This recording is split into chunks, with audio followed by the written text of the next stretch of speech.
Hello, I'm Mario Toneguzzi with Retail Insider. Joining me today is Helen Siwak, who is owner of EcoLuxLuv Communications. Thanks for joining us today, Helen. Thanks for having me, Mario. Well, I'm interested to talk to you about the luxury retail market in Canada these days. First of all, we've come through obviously a tough 2 years with a pandemic, but I'm just kind of wondering what kind of trends, key trends are you seeing in that market these days?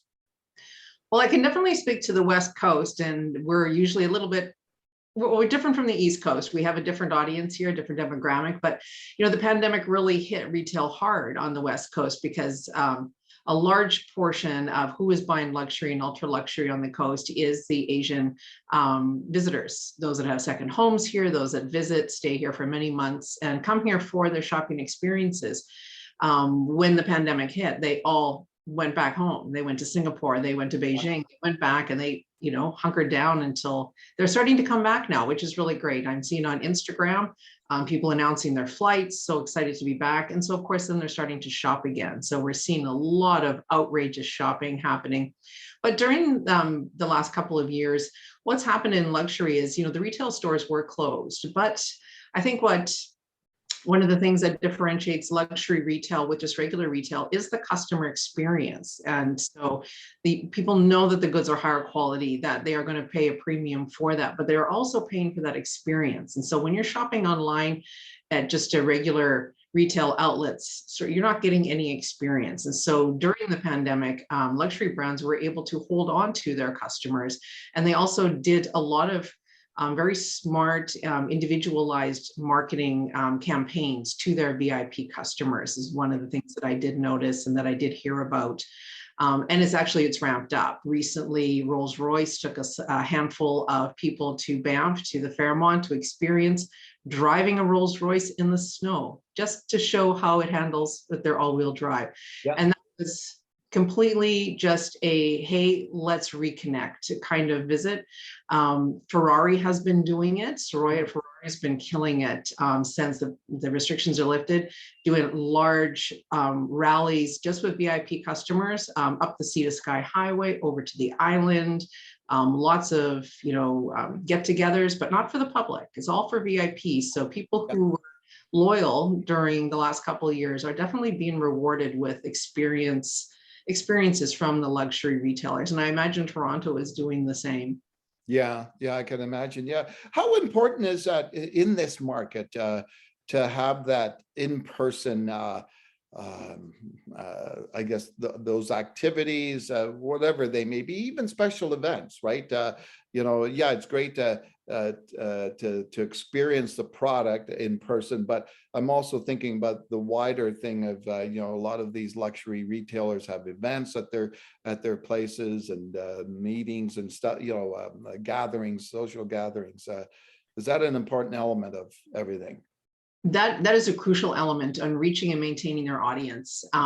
Brands like in downtown Vancouver, we have the luxury zone, which Craig from Retail Insider aptly named many years ago on E Street. And you'll find, stores like Gucci and Prada and even Holtz in their private shopping area and the Room. They do multiple small events monthly, even small celebrations, birthday events. They keep track of not really keep track of, but they keep a very strong connection with their VIP customers. And so they'll invite, their top purchaser with a cadre of girlfriends to come and join. They'll pick them up in limos, take them to their favorite restaurant, bring them for shopping, and then afterwards send them to the spa. And it's all complimentary. And that is how they've built these relationships with the women and the men that are in this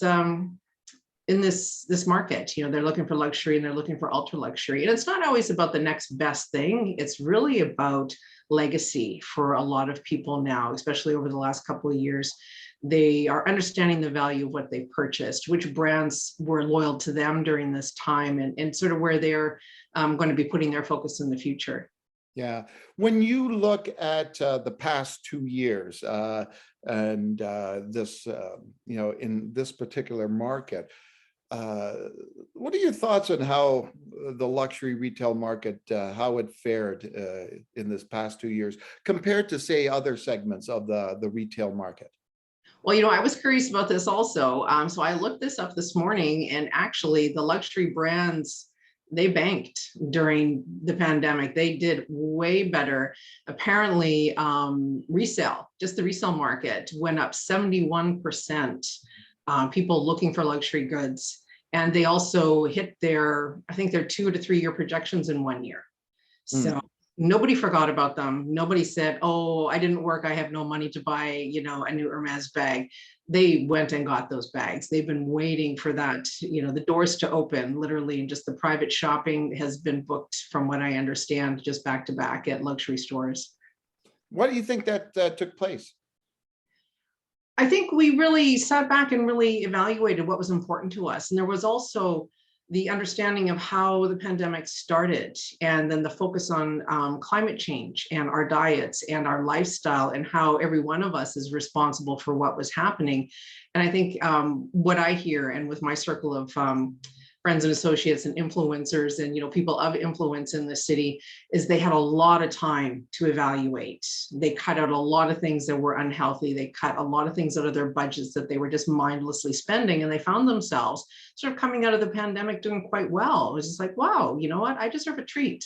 I'm going to go pick up that, and especially when Nordstrom's, comes out of the gate and has they've been having some great sales. Like, you're getting beautiful, handmade luxury products at a very reasonable price. And so it is people I think we're still in that honeymoon period of really, treating ourselves. Yeah, yeah. And I guess too that like these lower segment of the market, well, a lot of people saved a lot of money, like in 2 years, right? So if we're looking at the luxury buyer, a lot of these maybe exotic trips that they would have taken, there's a lot of money saved from those, right? So they can use it to buy like hard products, right? Well, and it's interesting because the one thing that I did notice a trend during the pandemic was the resale market, because the stores were physically closed. And in and if even if that wasn't happening, if you wanted to order a Birkin bag, there is a long waiting list, and there is a hierarchy of who gets those bags and when. So if you wanted one now, you could literally go to a resale site and do monthly payments. During the pandemic, brands like, I think it's Sezzle and a couple of other ones came up, and I now can go to there's numerous resellers in Vancouver. I can look at a $5,000 bag and make a $45 a month payment on it. Well, that tells me that I can have a whole wardrobe and pay it off over the next year of everything that I've been wanting to get new, but I can get it pre-owned and very affordably. So it's like getting those key pieces. And I think that's where we're seeing a lot more sort of the ostentatious, fashion walks happening downtown, because it was like, look, I have a new bag, I have new earrings, I have new shoes, and I'm only paying $150 a month for it. Yeah. So we don't know, if it's brand new or if it was full cost or if it was bought on a monthly plan, but everyone's looking fantastic. Yeah, exactly. When you look at international retailers that are not in the market right now in Canada, are there any that come to mind that you think are going to be here in the next year or two? The interesting thing about what's happened in luxury is we really have to redefine who those major players are, because usually, like, people our age, we have this list of the luxury design houses from the 40s, 50s, 60s. We know all of those names, Hermes, Gucci, Prada, Cucinelli, like all these brands. Yeah. But in the pandemic, there was a lot of focus on supporting local. And what we're seeing is in a lot of countries, especially like in Africa, South America, Central America, and countries in Europe that you wouldn't really relate with fashion, they all supported their own, and they've created these incredible fashion brands that we've never even heard of, or they're just starting to trickle into our Instagram and into our social media. And you're like, oh, especially for the Met Gala last night, I was going through the best dressed, Half of them were names that Versace Atelier, of course, is gorgeous all the time, and Louis Vuitton and Burberry. But there was a lot of brands that I had never heard of and a lot of designers I'd never heard of. And so we are going to see, I think, an explosion in the next few years of some very strong new designers coming into our markets. And it'll be really interesting to see which ones pick Canada to launch flagships in. Yeah, yeah. Do you find it interesting? One of the things that has taken place in the retail sector in these last 2 years is almost the differentiators between in the markets, right? You have on one end you have the luxury, the other end you have the Dollaramas, and they're both doing really well, right? It kind of makes you wonder what's happening with the middle ground. It's interesting. Like I said previously, I think that the middle ground found monthly payments and found resale and are able to purchase the brands that they've always desired. Whereas there are a lot of people that really don't invest a lot of time and energy into where their clothes come from. Clothes are very functional. They get them from A to B. It's the same as a car. Like, you can buy your everyday car, which you can get secondhand through an online site, or you can put aside, $20,000 per year until you've got enough to buy that secondhand Ferrari that you've always been dreaming about. It just depends on how much value you place on those. Like for myself, I never buy anything unless it has a resale value. And this is this is a habit that came from 10 years ago when I was buying and selling a luxury that had been thrifted. I would buy a Gucci skirt for $2 and sell it online for $700. So once you start seeing clothing as a valuable investment that has an incredible return, then you will invest more in items that have the higher price point that are going to maintain their value. But if somebody is not interested in fashion, maybe they're interested in watches, or they're interested in games or gaming or whatever it is, they're going to invest a lot in their systems, but not in what they're wearing. So I think that's sort of kind of where this divide comes in. It's just how much value you place on appearance and quality over convenience and affordability. Yeah, exactly. And Helen, as we look into the rest of this year, is there anything else that you think consumers should watch for when it comes to the luxury retail sector? I think you're going to see a lot more luxury activewear. And this is a trend that started a couple of years ago. I remember pre-pandemic visiting Manuel at Stefano Ricci, and he showed me some items that were just coming in. And Stefano Ricci is the ultra luxury brand. So there's one in Canada, it's here.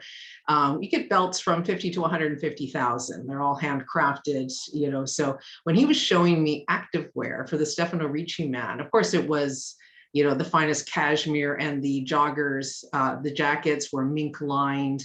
But even those brands were beginning to understand that their luxury and ultra luxury market, those people like to be casual, but they want to be incredibly comfortable. So how do you redefine your brand into creating lines that will then take your audience from morning to night? Because women don't get up and put on ball gowns and Schiaparelli gowns and earrings and stuff to go out for lunch, but they want something that looks really good. And Gucci and Versace really tapped into this market decades ago, but sometimes their collections lacked a bit of sophistication. So for somebody who's looking for a more sophisticated classic line, to have an activewear ensemble that you can actually wear in between events, that you can wear shopping, wear out to lunch without always having to wear dresses and heels, this is going to be huge. And especially a lot of those fabrics for activewear can be recycled and repurposed. And the luxury brands are doing that. They are making they're very specifically minded now in sustainability, and they will, it's like Dior's put out the runner years ago that was made from ocean waste, and it is still one of their best sellers. People want to know that they're making a change, that they're helping with their dollars. They may not have time to do anything else, but if shopping can help you change the world, why not? Yeah, you bet. All right. Well, super. Thanks very much for joining us today, Helen. Thank you so much for having me. All right, super. That was Helen Siwak, who is owner of EcoLuxLuv Communications in Vancouver, right? Is where you're based? Okay. All right, super. I'm Mario Toneguzzi with Retail Insider. Thanks for joining us today.